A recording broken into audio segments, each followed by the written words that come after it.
কাতারের ফাঁসি চাই, খুনি হাসিনা মাহমুদের ফাঁসি চাই, খুনি সানুসনের ফাঁসি চাই। দিয়েছি তো রক্ত,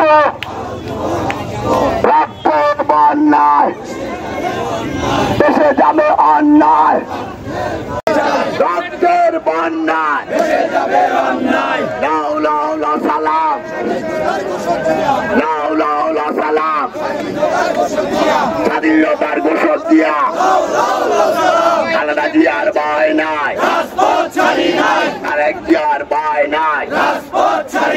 সংগ্রামী সাথী বন্ধুগণ, আমরা আমাদের রাষ্ট্রীয় ভবন বিএনপির ভারপ্রাপ্ত চেয়ারম্যান তারেক রহমানের নির্দেশে আজকে 14 আগস্ট 15 আগস্ট আমাদেরকে রাজপথে থাকার জন্য বলা হয়েছে। আপনারা আগামীকাল সকাল 8টা থেকে দুপুর 12টা পর্যন্ত প্রতিটা ওয়ার্ড ইউনিয়ন নেতৃবৃন্দ আপনারা আপনাদের এলাকায় যুবদল, ছাত্রদল, শ্রমিক দল, মহিলা দল যার যার এলাকায় আপনারা এই অবস্থান ধর্মঘট করে মিছিল করবেন।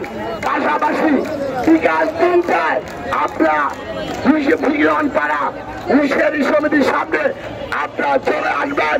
আমরা আমাদের অবস্থান ধর্মঘট পালন করব এবং খুনি হাসিনা সরকারের বিরুদ্ধে নারায়ণগঞ্জের সন্ত্রাসী গডফাদার স্বামী উসমান সেলিম উসমানের বিরুদ্ধে আমরা রুখে দাঁড়াবো। আজকের এই অবস্থান কর্মসূচি সমাপ্তি ঘোষণা করবেন নারায়ণগঞ্জ মহানগর বিএনপির সংগ্রামী আহ্বায়ক অ্যাডভোকেট স্বাগত সিনহা।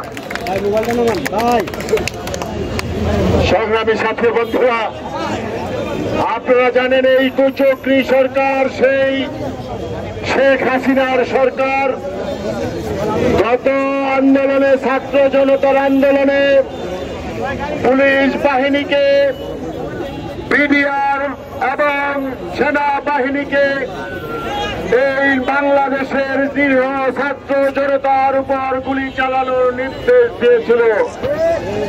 কিন্তু যখন সেনাবাহিনী সম্পূর্ণরূপে অস্বীকার করেছে, পুলিশ এবং বিডিআরও যখন সেই গুলি চালাতে অস্বীকার করেছে, সেই সময় পুলিশদেরকে জনকে হত্যা করেছে